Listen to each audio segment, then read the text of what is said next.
Se estima que en la Tierra existen cerca de 10 millones de especies de seres vivos diferentes. De esa enorme cantidad de organismos, solo ha sido catalogada e identificada cerca de la 10ª parte.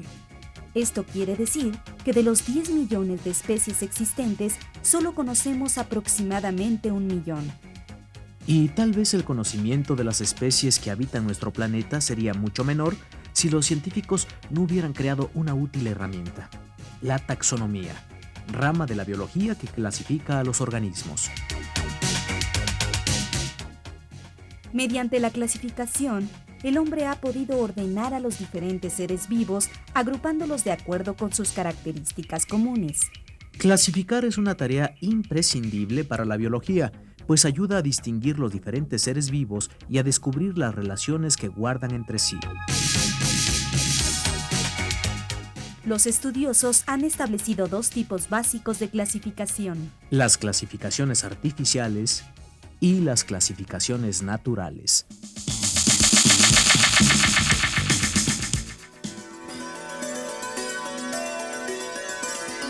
Desde siempre, el hombre ha clasificado a los seres vivos y ello le ha facilitado su subsistencia en la Tierra.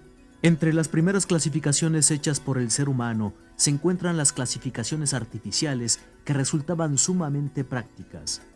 Las clasificaciones artificiales se basan en las características de los seres vivos que alguien considera importantes. Los criterios de las clasificaciones artificiales son un tanto arbitrarios, aunque no por ello dejan de ser sumamente útiles. Por ejemplo, con las clasificaciones artificiales podemos agrupar a los seres vivos de acuerdo con las características que nos interesen. Así, por ejemplo, dividir a las plantas en benéficas y dañinas. O también agrupar a los seres vivos de acuerdo con la forma en que se transportan. Tendríamos entonces grupos en donde estuvieran los seres vivos que vuelan, los que caminan y los que nadan. También podríamos formar conjuntos de organismos de acuerdo con su color o su tamaño. Todo ello nos ayudaría a distinguir a unos seres vivos de otros.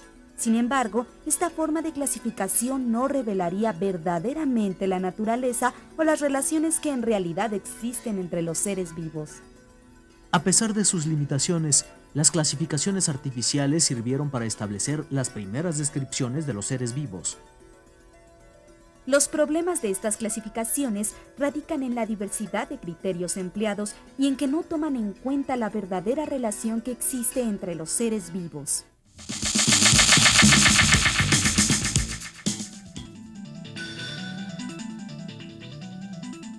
Los estudiosos de los seres vivos encontraron una gran ayuda en el libro Systema Naturae, escrito por el naturalista sueco Carlos Linneo. En ese libro, Linneo ideó una forma de nombrar a los seres vivos que pudiera ser entendida universalmente. A través de esa innovación, los naturalistas de cualquier parte del mundo podrían saber con claridad y sin lugar a dudas a qué organismo se estaba refiriendo.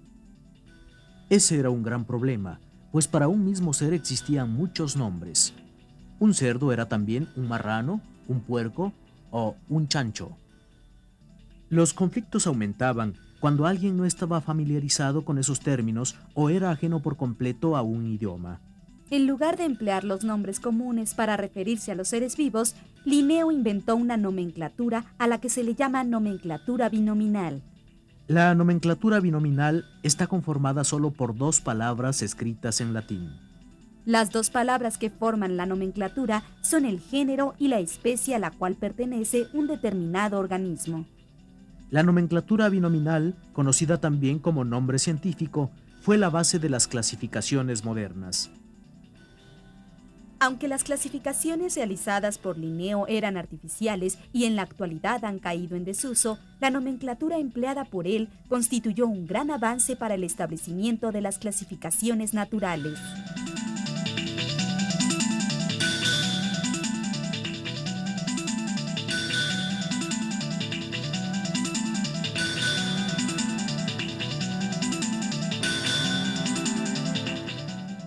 Las clasificaciones naturales son muy diferentes a las artificiales. El criterio en el cual se basan las clasificaciones naturales es el parentesco de los seres vivos desde el punto de vista de la evolución. Con las clasificaciones de este tipo, el hombre ha descubierto cómo se encuentran relacionados los organismos entre sí. En estas clasificaciones se consideran todos los rasgos de un ser vivo, pues no se basan únicamente en la forma de los organismos. Por ello, también se estudian las características fisiológicas, embriológicas, genéticas e histológicas. Gracias al establecimiento de las clasificaciones naturales y de la nomenclatura binominal, los científicos de todo el mundo han podido establecer un lenguaje común. De las clasificaciones naturales ha surgido la actual división de los seres vivos en 5 reinos: el reino Monera, el reino Fungi, el reino Protoctista, el reino Animalia y el reino Plantae. Las clasificaciones naturales también han permitido establecer categorías precisas para los seres vivos. Estas categorías reciben el nombre de categorías taxonómicas.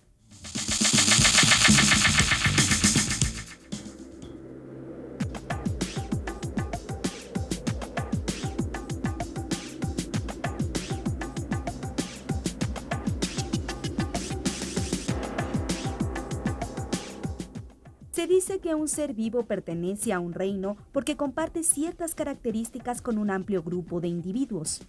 Los reinos se dividen en grupos más pequeños donde se incluyen organismos cada vez más parecidos entre sí. Esos grupos se dividen sucesivamente hasta llegar a un conjunto restringido de individuos que son muy semejantes. Los diferentes niveles en los cuales se van agrupando los individuos reciben el nombre de categorías taxonómicas. Las categorías taxonómicas son las siguientes: reino, filum, clase, orden, familia y género. La categoría taxonómica más amplia es el reino. Y la categoría más restringida es la especie. En otras palabras, el reino es la categoría donde hay mayor cantidad de individuos y la especie es donde hay una menor cantidad de individuos.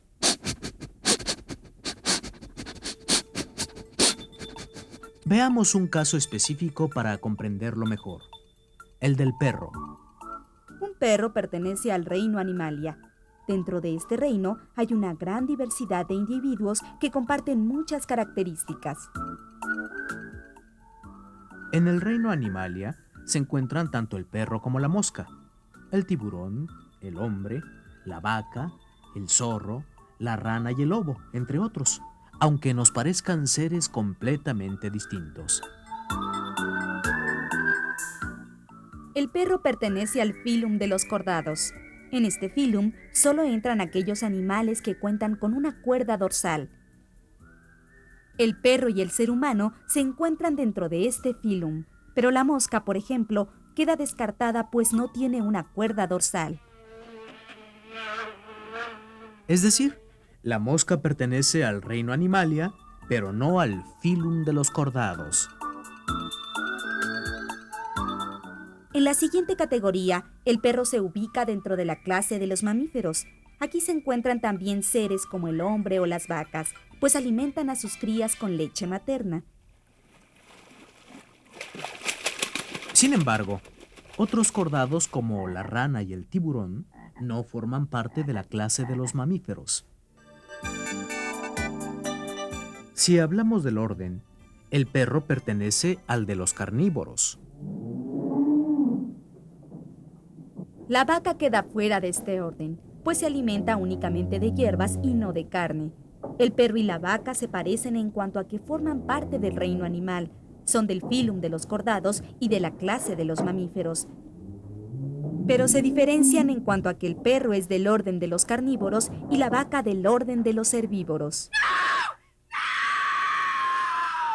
El hombre pertenece también a un orden diferente al de los perros, y ese orden es el de los primates. La familia es una categoría mucho más específica. En ella se encuentran individuos muy parecidos entre sí. La familia del perro es la Canidae. En esta familia ya encontramos seres cuyas semejanzas saltan a la vista. En la familia del perro hay seres como el zorro, el coyote y el lobo.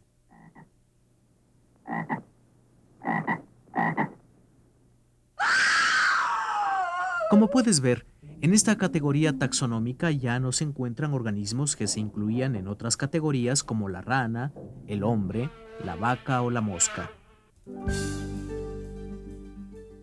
En el género solo se incluyen aquellos seres cuyas características son iguales. El perro es del género Canis, donde se encuentran animales como el coyote, el chacal y el lobo.